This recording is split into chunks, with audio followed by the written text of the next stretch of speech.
amongst them to welcome the establishment of reparation commissions in Europe, Britain and Canada that share the mission and values of the CARICOM Commission and NAC, and to seek to meet with such commissions in the near future. 5. Agreed to convene a global summit in Europe at the earliest possible practical date to take CARICOM's demand for reparations from native genocide and African enslavement into the home of the offending nations.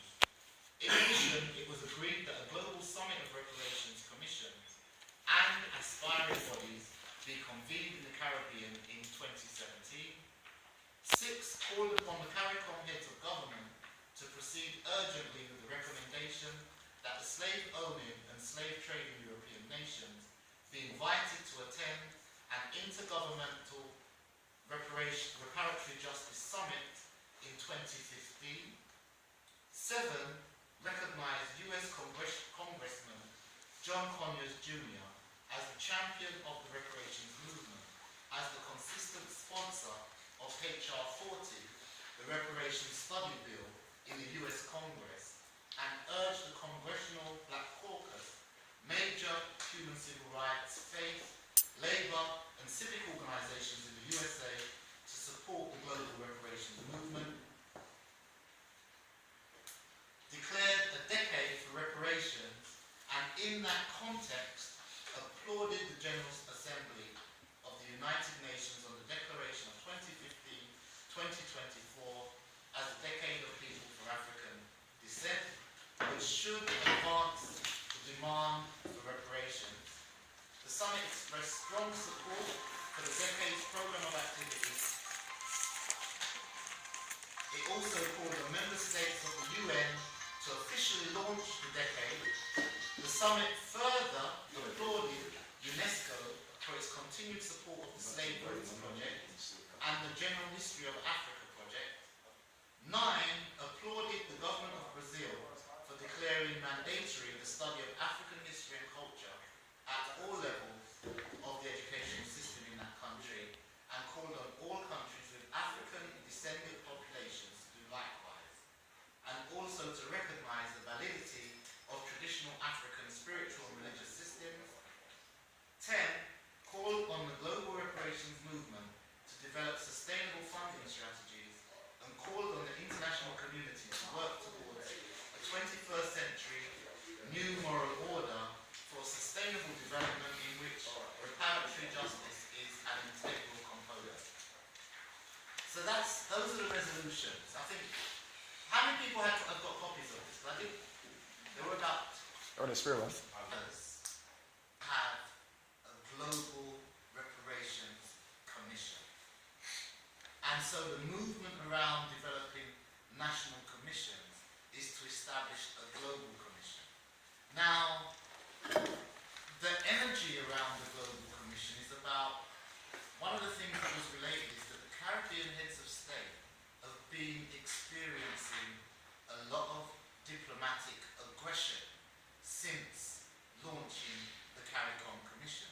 So the European states have been picking off the Caribbean heads of state one by one and trying to make them back out of the CARICOM Commission. So they're getting a little bit jittery. And I think there's a strong Pan-Africanist driver pushing for CARICOM to progress the reparations agenda, while heads of state need a lot more moral support from civic society. So they're very clear that this agenda is about a reparations movement. It isn't the heads of state that are going to drive it. So the confidence that CARICOM needs is going to come from global reparations commissions. It's going to come from civic society underpinning the demands of CARICOM. So if you look at the resolution, where the resolution points to we agreed to welcome the establishment of commissions in Europe. Where was that? The other point, where was it? But they've made a point of having a summit in Europe. So in terms of the next, point 5, Point 5. Agree to convene a global summit in Europe at the earliest practical date. And the key to that is that there's a need for civic society to be putting pressure as well. It can't just be coming from the heads of state. Now, CARICOM at this point has said that in June, they've drafted what they want to bring the European states, they want to bring, it's the UK government, into a summit. That's the goal. The chair of the commission has written a letter, the letter's ready, they've written a letter to the British government saying they want a summit to explore this reparations issue and the 10-point plan. The next step is that CARICOM is going to be having a meeting in June, and it's for the CARICOM Commission or heads of state to agree to that. Now, at this point, CARICOM needs the global reparations community to be saying, we want this to happen. We want the British government to be having this discussion about reparations, because they're going to do everything they can do to avoid it. So come June, there's something about us being able to put some weight behind CARICOM in Europe or around the world. The other, point 6, I think, talks about an event within 2015. oh yes, here it is, number 6. Called upon the CARICOM heads of government to proceed urgently with the recommendation that the slave owning and slave trading European nations be invited to attend an intergovernmental reparatory justice summit in 2015. So one of the things that we need to be doing is generating the kinds of debate that make it impossible for our heads of state to say, no, we don't want to do it, or the Caribbean heads of state, and also impossible for the European heads of state to say the same. So we need to be generating the kind of dialogue and debates that make sure that that summit does happen. So that, I think that's quite a critical one. And maybe that's something that we need to be quoting. The other I think the fundamental thing is around civil society momentum. So I think part of the publicity for today was about what are we doing here?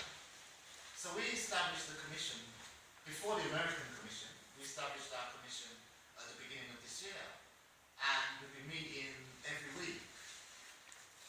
The challenge is that our organisations don't seem to be robust enough to ensure that there's representatives at the meetings and carrying the agenda forward. So it can be a little bit disheartening when there's an agenda laid out and you've got commissioners and not everybody's able to get to those meetings. And I suppose we need to, one of the things we need to explore is ways that we can make the commission work, the UK Reparations Commission work. How can we galvanise people around the agenda? Some of the other things that were spoken about in terms of the Caribbean or CARICOM is they're exploring, and that isn't in here, they're exploring some creative ways of getting to young people. So one of the things they're looking at exploring was an island-to-island, was it carrying something from island to island where young people carry a banner of a torch. Olympic torch. Yeah, carry a torch from Well, island a to reparation island. torch, not an Yes, a reparations torch from island to island over 3 months, and that will get the whole issue into the popular imagination. I think that's scheduled for next year. Other things is reparations. Is some of the commissions have a reparations day in their nation states. I'm not sure if it's Trinidad that has a reparations day. So that's kind of an outline of the resolutions. There's questions asked about the European Reparation Commission, and I think it would be useful to share this with delegates. Some have been given out, I don't know if it's been passed around. people are getting a chance to read it. People got copies of the... There wouldn't be, but if I could just quickly say, I'll read out some of the contents here. The goal of the ERC has two goals: to provide reflection and information on slavery, colonialism, neocolonialism and reparation, and to advocate for reparation. There are many ways to redress the wrong that were done. Different people may have different views according to their needs. Some would like museum, education, fellowship, cultural project. Others want agrarian reform, financial support, restoration or money. Some people speak of development while others just want real policies against racism. All these views are perfectly legitimate and all contribute to a total reparation. The ERC does not want to exclude any forms of reparation and I think everyone is entitled to choose his or her demand according to his or her needs. All kinds of debate may exist about modulating, but we believe there cannot be any question about the principle of reparation. Reparation equals justice. There can be no peace without justice and no justice without reparation. This is what the ERC does and will stand for. Members of the ERC, among the first individual members are Nathaniel Coleman, a philosopher, University College London, UK, Oliver Lecora Grandmission, a philosopher, University of Ivrea, France, Malek Shaba, daughter of Malcolm X, co-chair of the United Nations Subcommission for the Elimination of Racial Discrimination, USA, Balasi, forgive me the pronunciation, Tekaikia, lawyer, specialist rapporteur on the African Union on reparation from Congo, Louis George Kin, historian, France, Kenya Van de Moruku,